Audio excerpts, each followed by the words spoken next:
Всем привет, дорогие подписчики и гости канала S-Family Life. Если вы еще не подписаны на канал, то сделайте это прямо сейчас. И не забудьте нажать колокольчик, чтобы не пропустить новые видео. Все? Нажали кнопку подписаться? Тогда давайте приступим. Впереди лето, и самое время подготовиться к нему и проверить, на месте ли ваш насос. А когда это не просто насос, а гаджет, это вдвойне приятно. Сегодня у меня на столе лежит насос от бренда Nidja, который входит в экосистему Xiaomi. На коробке ни слова на английском языке, не говоря уже о русском. Из пиктограмм понятно, что рассчитан для накачки велосипеда, скутера, мопеда, мотоцикла, автомобиля и мечей. Имеет встроенный аккумулятор на 2000 мАh, что не так много по сегодняшним меркам. 2-амперное зарядное устройство способно зарядить его примерно за 2-2,5 часа. Выдает 150 PSI или привычных нам 10 бар. Этих показателей даже больше, чем достаточно, чтобы накачать любой предмет. Например, автомобильное колесо требует накачивать от 2 до 2,6 бар. Тут также имеется модельный номер и номер партии. Вот это вся информация, которая имеется на коробке. Давайте откроем ее и детальнее рассмотрим.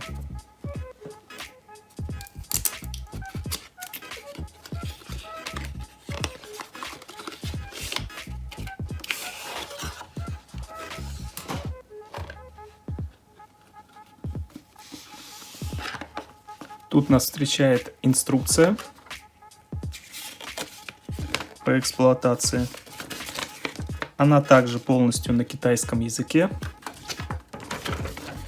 Ориентироваться в ней можно только по цифрам и картинкам. Тут указано, что рабочая температура от минус 10 до 45 градусов. Также показано, что входит в комплект.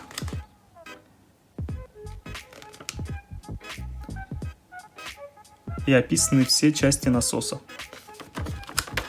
Инструкцию уберем, нам больше она не нужна.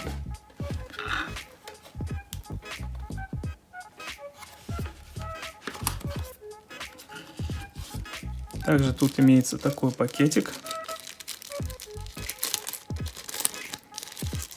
В него входит USB кабель для зарядки, порт у нас micro-USB, адаптер в комплекте отсутствует.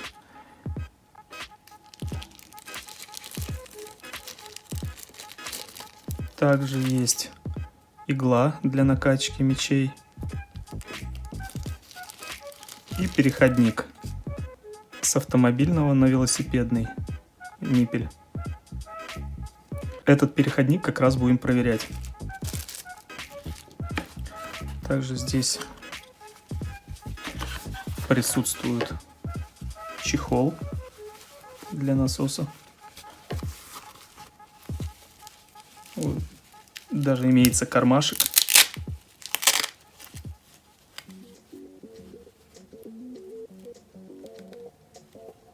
Сюда можно положить комплектующие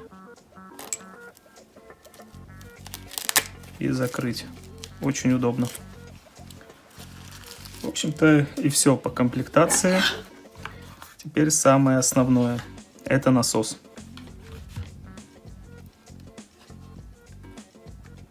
Вес его вы увидите на фото. Корпус из пластика. На вид кажется soft touch, но это не так. Самый обычный пластик со структурой. Дисплей. Давайте включим.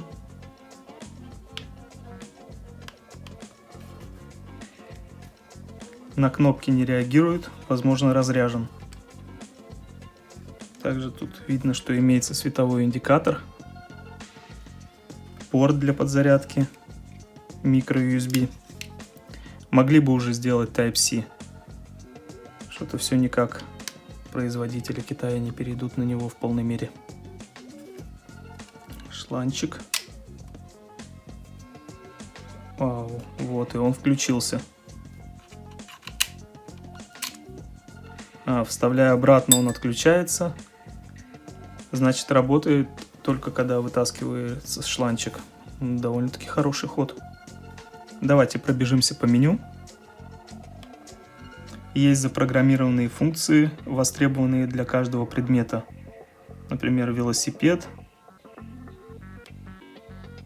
мопед, мотоцикл, автомобиль и мяч. Но также эти значения можно менять в большую или в меньшую сторону. Например, автомобиль. Я знаю, что у меня надо накачивать 2,2 бара. Вот так. Допустим, ставим и нажимаем. Заработал. Также, наверное, можно задать самостоятельно. Да, от 0 до 150 PSI. Ну или 10 бар. Так, есть еще вот такая кнопка. О, это включает фонарик. Что я даже не знал, что он здесь есть. Незаметно. Это тоже очень полезно, если застряли в темное время суток и нужно подсветить, где находится ниппель. Так, ну что, сейчас я перемещусь в гараж, чтобы протестировать это устройство. Вот я и перенесся в гараж. Также заметил, что во время зарядки данный насос не работает. Это, конечно, неудобно, так как в теории, если у меня сел насос, вы находитесь в дороге, то можно через Powerbank заряжать и качать. Но это в теории. Но на практике потребление очень высокое при работе насоса, и эта возможность нереализуема. Сам шланчик короткий, нужно, чтобы ниппель находился снизу. Хотя, может, производитель делал его таким легким, чтобы он мог висеть и работать. Но мы это проверять не будем, будем ставить его на поверхность. Данный насос, хоть по отзывам и может накачать автомобильное колесо с нуля, в этом сомнений нет, так как тесты имеются, но это занимает около 15 минут. И я не вижу в этом нужды, так как основная задача такого насоса – это всего лишь подкачивать автомобильное колесо.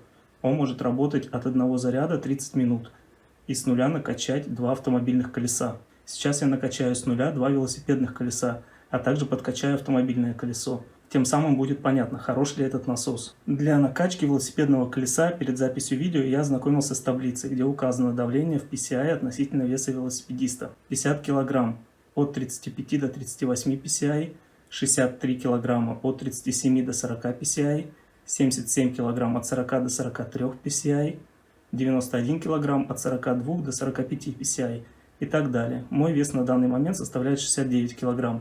Я выставлю 39 PSI.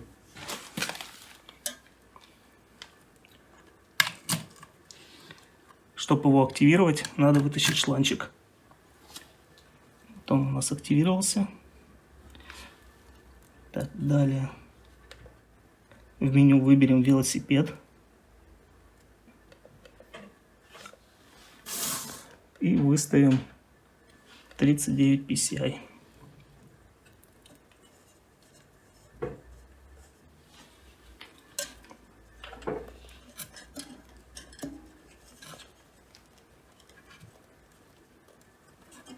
Все, закрутили. Начинаем накачивать.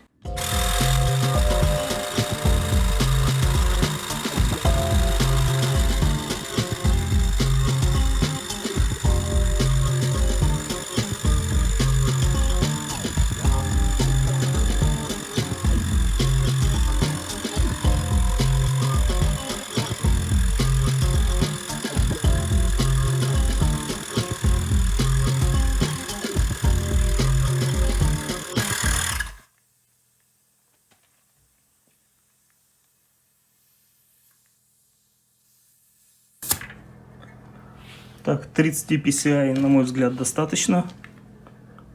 Колесо очень хорошо накачалось уже. Давайте сейчас накачаем второе колесо. На второе колесо сейчас выставлю 30 PSI.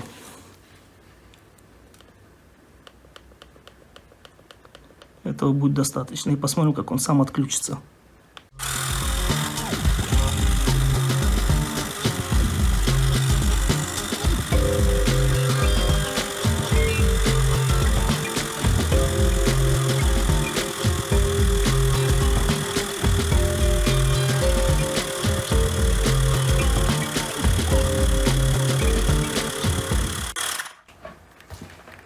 Вот сам отключился. Все, колесо у нас накачано. Откручиваем. Минимальная потеря воздуха при откручивании происходит. Это очень хорошо.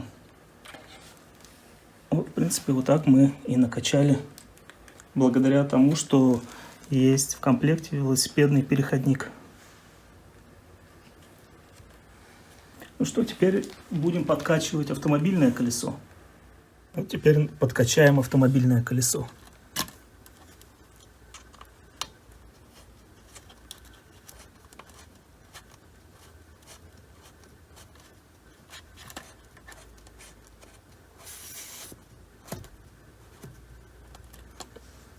Закрутили.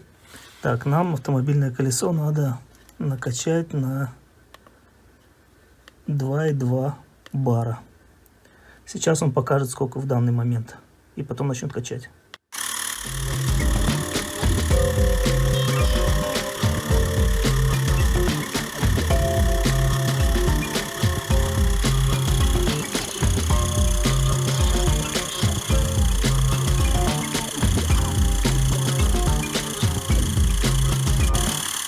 Вот, собственно, и накачал он на 2,2 бара и остановился. Также вы увидели в процессе накачки индикатор показывал, что уже разряжается. Но я его до конца не заряжал дома, так как и здесь нету индикатора, кроме как вот этой, о том, насколько он заряжен.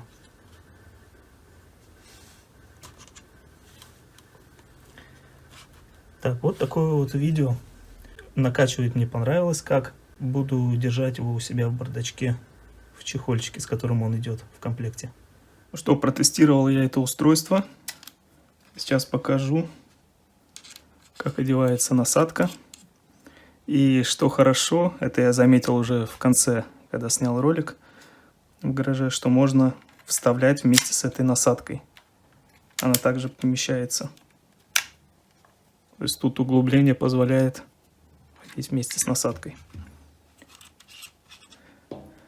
Вот, что я могу сказать.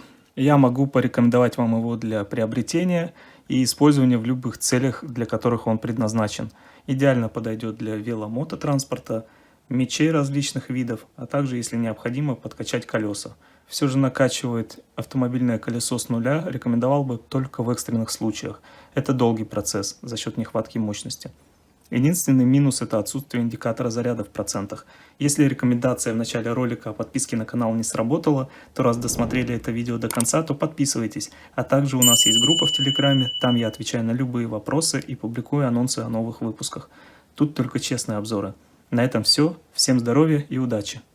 До встречи в новых видео.